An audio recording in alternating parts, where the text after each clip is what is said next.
Howdy. So today we're going to work on building an alloy smelter from GT++. Alloy blast smelter. And an EV table. So this is the alloy blast smelter controller, which takes a advanced and an elite circuit, an EV machine casing, 2,4x gold cables, and zirconium carbide plates. Now, to actually do the zirconium carbide, you need to get the zirconium first, which it comes from a couple different places since the last update. Originally, it was only from bathing tin or cassiterite in I guess it's only tin, not even cassiterite, in chlorine to get it. And in the last update, we got where we can sift cassiterite or tin, purified versions, and get the dust out of it, and then a 50% chance of tiny zinc, and then your different chances for zirconium dust. And then that has to be mixed with carbon and oxygen in a mixer to get zirconium carbide. And then it actually has to be blast furnaced after that. So this is not something it's going to be able to be done really early, especially since you need an EV machine casing. Basically this locks GT++ multi-blocks, at least this one and any that take the blast smelter to make their alloy. There are a few alloys you can do in a mixer, but a lot of them will take this to actually make that are from GT++, so you're going to have to be at probably late game to be able to do this. Okay, This one has these blast smelter casings, which is aluminum rods, zirconium carbide plates, and Tumbaga frame boxes. Now the Tumbaga stuff you can actually make in a mixer. Get to an actual dust here. This is 7 gold and 3 copper, and gives you 10 of the dust. And so regularly, we're going to need 11 or 12 of these. 11. I said 12, but apparently she don't think I can count. Alright, so we've already got it prepped back here as where we're going to put it. So we're going to put, this is built just like a regular blast furnace. So we need to have an input bus on the bottom, which we're going to put over here. And then we need an output hatch, because everything comes out as a fluid. And we're going to put that this side here, because our power's here, and we're going to have a solidifier for it. Energy hatch also needs to be on the bottom. We're going to put it right here where we got our wire conveniently already ran. Maintenance hatch beside it. And now we'll start filling in the extra casings everywhere else.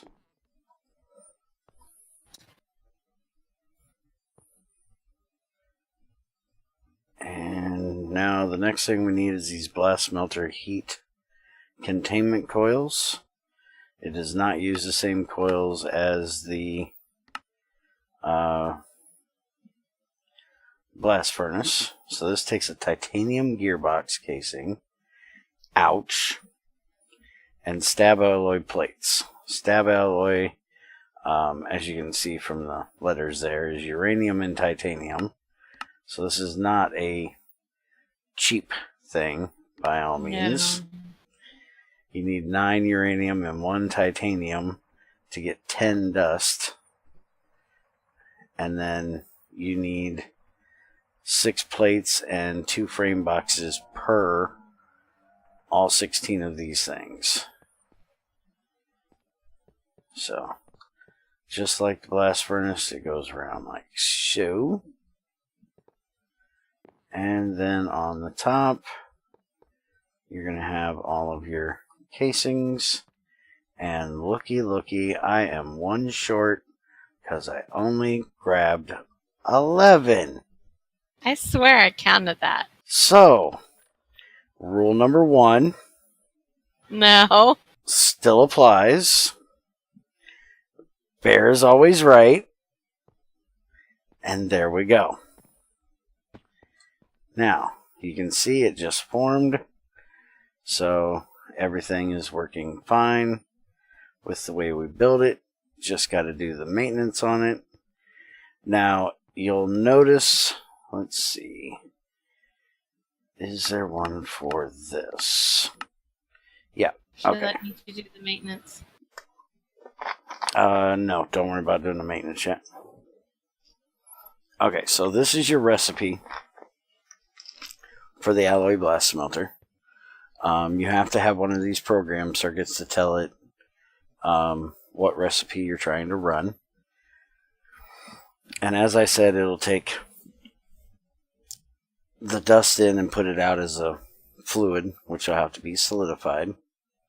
Most of your recipes in here are going to be lower voltage. Not low voltage, but lower. So, MV. These are just straight cooking things. Are the actual blasting ones the 500? Let's go backwards. Okay, that's 5, that's 5. Yeah, it looks like anything that is blasted, or an alloy, is going to be 500. Anything that's just a dust is going to be less, but some, oh well, that one's actually less. But there was a lot of them that were 500. So you're definitely going to want to do this at HB.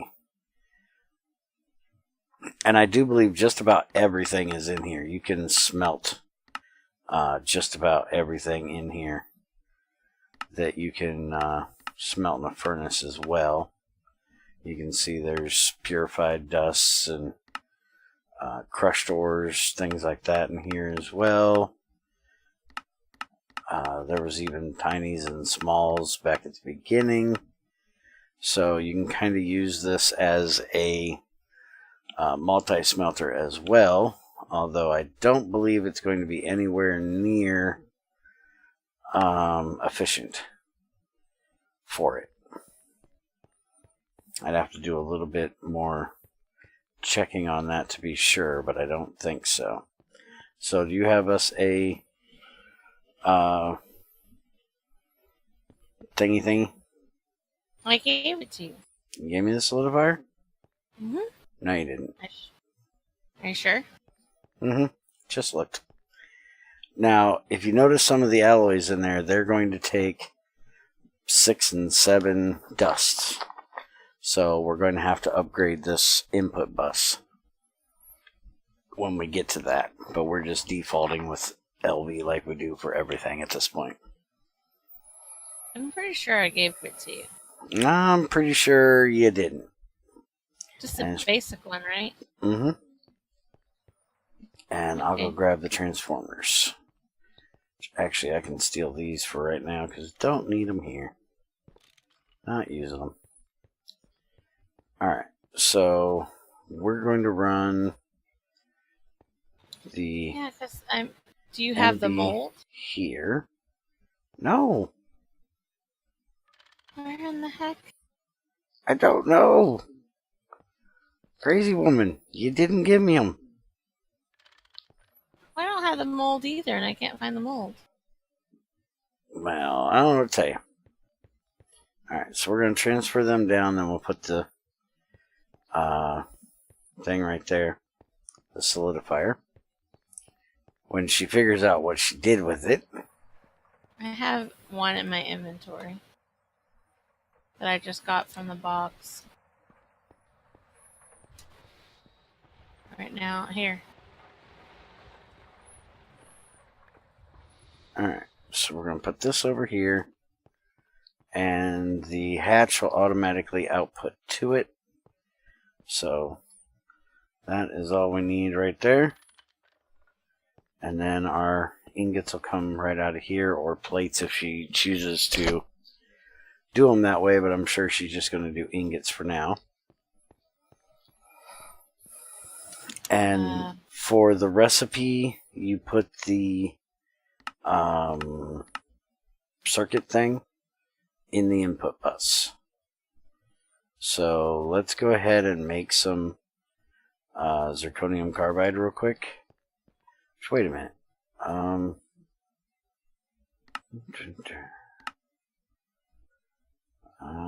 Yeah, that's... I gotta ask him about that. There's no use for oxygen to make the zirconium carbide in the alloy blast smelter. It doesn't need the oxygen, and it so definitely should. So there's not even an input hatch on here to put oxygen in there. Yeah, I understand that. I will ask him about that and see what he has to say. Alright, so we need 4 of these. And we need 5 of these. And we need a circuit set to 3.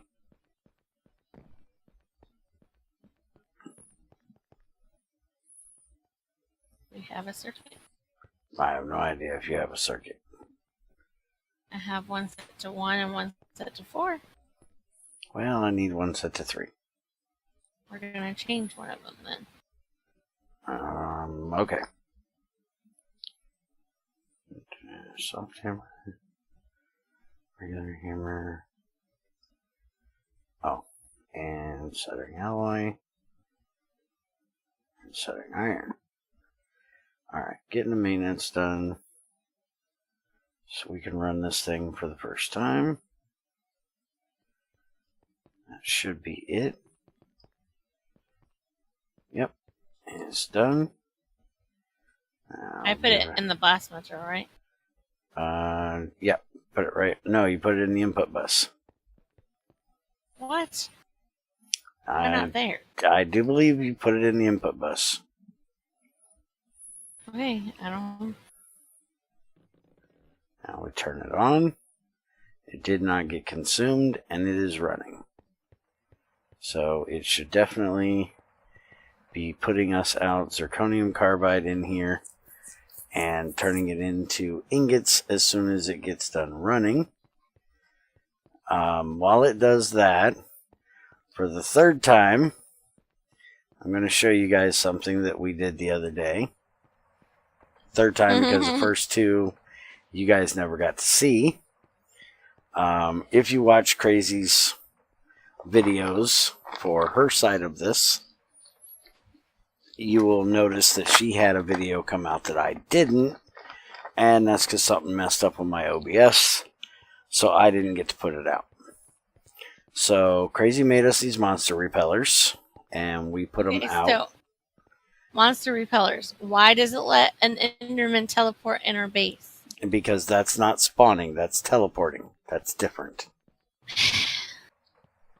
This is to stop spawns, not to... There is like nothing that will stop an Enderman from teleporting in. They're annoying. Can just ignore them. Now can I go back to what I was doing? Yes! Random complaints from the peanut gallery. And we also set up this, which is very efficiently done, by the way. We have low voltage type filters that take in small dust, and one for nuggets going into a super buffer, and then going into a packager and an alloy smelter, and then being output down to our collection area down there. Each one of these is set to output its power to the output side, so they're all running through one wire going into the type filter, and that is it. No wire for each one. And so we needed that because we were running through netherrack from me mining, and apparently we finally got the netherrack all gone through. We had like 300 and some stacks of netherrack that we were doing. No, I still have netherrack that needs to go through. Yeah, you have these over here. That wasn't what I brought in. It's not my fault. You got 2 stacks over here. 2 drawers full? Yeah, whatever. Still... Oh, that's ruby. Okay, so we're done. Right there's our 10 zirconium carbide ingots. No blast furnace required because it already got blasted to make it. Did you take them out? Yeah, I took them out. You don't need to see them in there. Here. Yeah. There. You see them? They're sexy, ain't they? I don't need the ingots. I wanted to see them in the thing. Well, I don't need the ingots either. What am I going to do with them? I don't know. You don't craft. Exactly. Alright, so that's it for our video for the alloy blast smelter. If anybody had any questions on it, hopefully that'll help. I will put out a real short multi-block build video of it as well. But I wanted to show you guys the first setup and building of it and first running of it first. So there you go. Have a good one. Bye.